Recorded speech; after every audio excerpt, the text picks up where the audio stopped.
UDF മുന്നിലെത്തും, പക്ഷേ LDF ഭരണം തുടരും.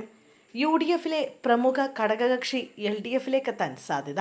നാളെ വോട്ടെണ്ണൽ നടക്കാനിരിക്കെ മറ്റു മാധ്യമങ്ങളിൽ നിന്നും തികച്ചും വ്യത്യസ്ത നിലപാടാണ് 140 ന്യൂസിന് പങ്കുവയ്ക്കാനുള്ളത്. ഞങ്ങൾക്ക് ലഭിച്ചിട്ടുള്ള ഈ വിവരം ഒരുപക്ഷെ ശരിയാകണമെന്നില്ല.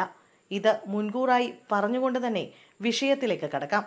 140 ന്യൂസ് നടത്തിയ ജനകീയ സർവേയിൽ UDF ഇത്തവണ മുന്നിലെത്തുമെന്നാണ് കരുതുന്നത്. വേണമെങ്കിൽ ഭരണം പിടിക്കാനുള്ള സീറ്റുകൾ UDF നേടുമെങ്കിലും മൂന്നാം LDF സർക്കാർ അധികാരത്തിൽ വരുമെന്ന വിവരമാണ് 140 ന്യൂസിന് ലഭിച്ചിട്ടുള്ളത്. 72 മുതൽ 74 സീറ്റുകളിൽ വരെ UDF ജയിക്കുമെന്നാണ് 140 മണ്ഡലങ്ങളിൽ 140 ന്യൂസ് നടത്തിയ സർവേയിൽ നിന്ന് ലഭിക്കുന്ന വിവരം.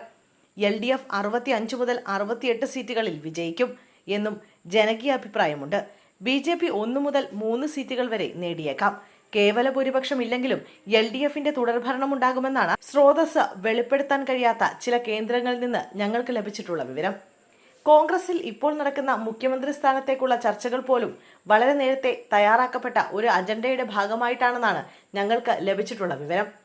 കേവല ഭൂരിപക്ഷം ലഭിക്കുകയും കോൺഗ്രസിൽ മുഖ്യമന്ത്രി സ്ഥാനത്തേക്ക് തർക്കം ഉയരുകയും ചെയ്യുന്ന പശ്ചാത്തലത്തിൽ UDFിലെ ഒരു പ്രമുഖ ഘടകകക്ഷി കളം മാറ്റി ചവിട്ടുകയും LDFിന് പിന്തുണ നൽകുന്ന സാഹചര്യം വന്നു ചേരുകയും ചെയ്യും എന്നാണ് LDFിന് ലഭിക്കുന്ന വിവരം. ഇതോടെ LDF വീണ്ടും അധികാരത്തിൽ വരുന്ന സാഹചര്യം കേരള രാഷ്ട്രീയത്തിൽ ഉണ്ടാകും. UDFിന് വ്യക്തമായ ഭൂരിപക്ഷം ജനങ്ങൾ നൽകിയാൽ ഈ ഫോർമുല വർക്കൗട്ട് ചെയ്യേണ്ട എന്ന ധാരണയും ഈ ഫോർമുല തയ്യാറാക്കിയവർക്കിടയിലുണ്ട്. 80 സീറ്റുകൾക്കപ്പുറം UDF നേടിയില്ലെങ്കിൽ വലിയൊരു രാഷ്ട്രീയ ചുവടുമാറ്റം വരുന്ന ദിവസങ്ങളിൽ ഉണ്ടാകും എന്ന വിവരമാണ് ഞങ്ങൾക്ക് ലഭിച്ചിട്ടുള്ളത്. കേരളം ഇന്നുവരെ കാണാത്ത വീറും വാശിയും നിറഞ്ഞ തെരഞ്ഞെടുപ്പ് പോരാട്ടമാണ് ഈ നിയമസഭാ തെരഞ്ഞെടുപ്പിൽ കണ്ടത്. 3 മുന്നണികൾക്കും ജീവൻ മരണ പോരാട്ടമായിരുന്നു ഈ തെരഞ്ഞെടുപ്പ്. ഒരിക്കൽ കൂടി LDF അധികാരത്തിൽ വന്നാൽ UDF സംവിധാനം തന്നെ തകർന്നടിയുമെന്ന വസ്തുത നിലനിൽക്കുമ്പോൾ ഈ അവസരം മുതലാക്കി കേരളത്തിൽ BJPക്ക് നിർണായക ശക്തിയായി മാറാൻ കഴിയുമെന്ന പശ്ചാത്തലം ഒരുങ്ങും. മൂന്നാം പിണറായി സർക്കാർ സ്വപ്നമായി മാറിയാൽ LDFിനും അത് വലിയ കുറവുകൾ സമ്മാനിക്കും. അടുത്ത തെരഞ്ഞെടുപ്പിലേക്ക് CPMനും ഒരു ക്യാപ്റ്റനെ ഉയർത്തി കാണിക്കാനില്ല. ഒരുപക്ഷെ ഇന്ത്യ മഹാരാജ്യത്തെ അവസാന ഇടതുപക്ഷ മുഖ്യമന്ത്രിയാവും പിണറായി വിജയൻ.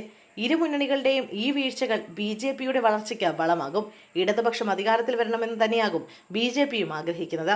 അങ്ങനെ സംഭവിച്ചാൽ BJPയും LDFും തമ്മിലാവും അടുത്ത തെരഞ്ഞെടുപ്പിലെ മത്സരം. നേരിയ വ്യത്യാസത്തിലുള്ള കേവല ഭൂരിപക്ഷം UDF നേടിയ ശേഷവും ഭരണം LDFിന്റെ കൈകളിലെത്തിയാൽ അതിനു പിന്നിലുള്ള ചരടുവലിയിൽ BJPക്കുള്ള പങ്ക് ഈ സാഹചര്യങ്ങൾ വിലയിരുത്തുമ്പോൾ തള്ളിക്കളയാനാകില്ല.